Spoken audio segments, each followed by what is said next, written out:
General George Patton was one of the most dangerous weapons of the Second World War. Not a tank, not a bomber, a man.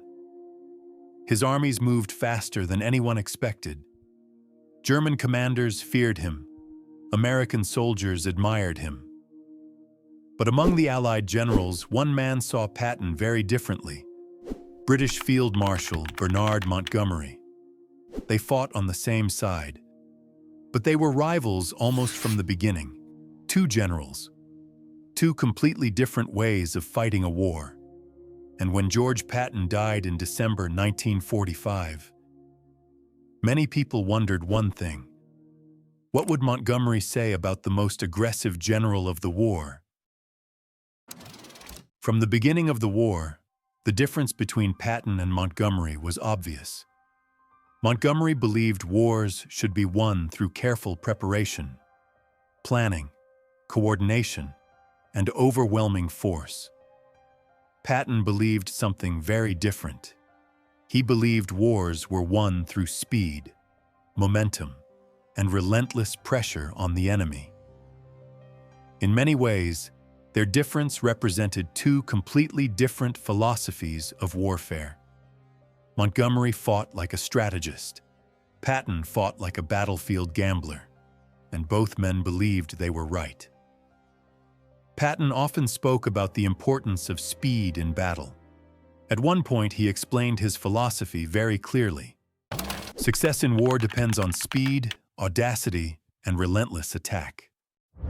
On June 6, 1944, the Allies launched the largest amphibious invasion in history.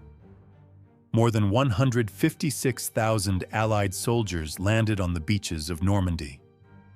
American, British, and Canadian forces attacked 5 beaches along the coast of France: Utah, Omaha, Gold, Juno, Sword. German defenses were brutal. Machine guns swept the beaches. Artillery fired from reinforced bunkers. Thousands of soldiers died in the first hours of the invasion, but the Allies secured the coastline.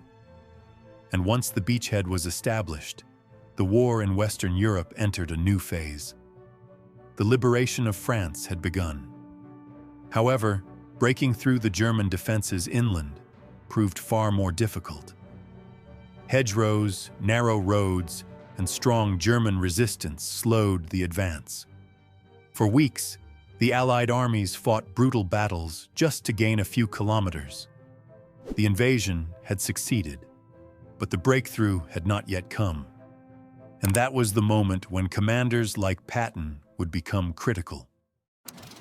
When Patton's Third Army entered the campaign in the summer of 1944, the tempo of the war changed dramatically. American armored divisions began moving across France with extraordinary speed, sometimes advancing dozens of kilometers in a single day. Supply units struggled to keep up. Fuel trucks raced across France trying to reach the advancing tanks. At times, the greatest enemy of Patton's army was not the German army, it was gasoline. For German commanders, the situation felt strangely familiar. Fast armored columns, sudden breakthroughs, constant pressure. In many ways, Patton's advance looked similar to the strategy Germany had used earlier in the war: blitzkrieg. The same kind of rapid armored warfare that had once overwhelmed Europe, and German officers noticed the similarity immediately.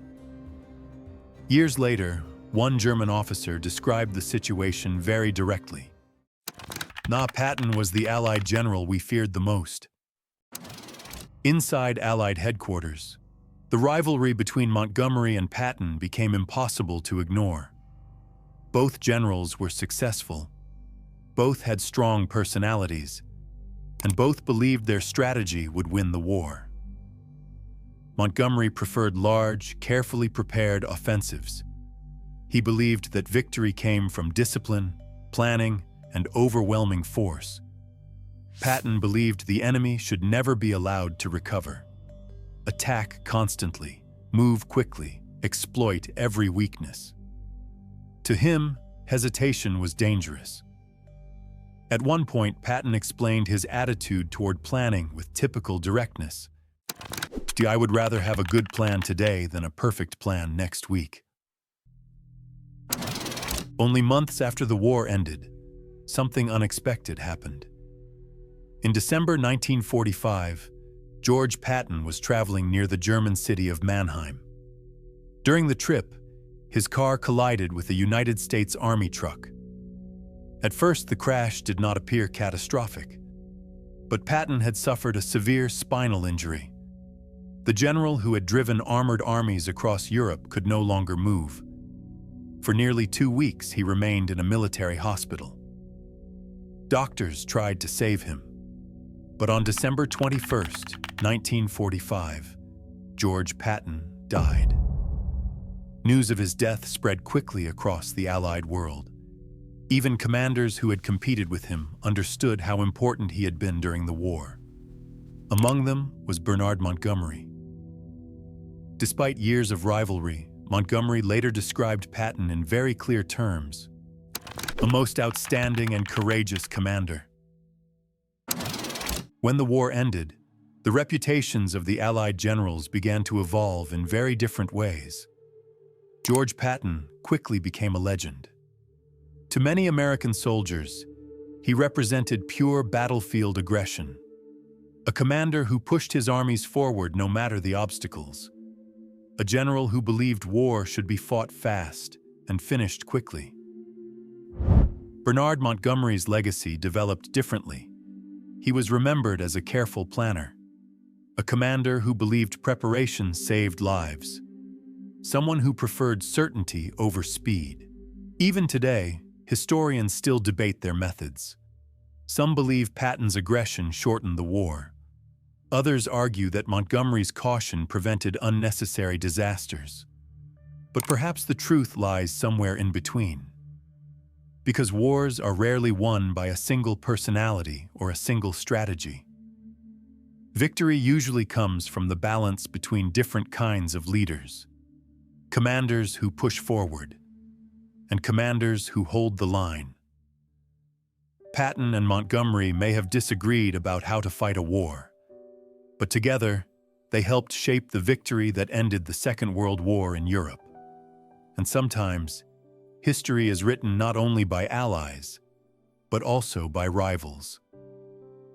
Now, I want to hear your opinion. Who do you think was the better commander, Patton or Montgomery? Write your opinion in the comments. And if you enjoy stories like this, don't forget to like the video and subscribe to the channel. Thank you for watching. This was Mike, and this was War from Mike's point of view. See you in the next video.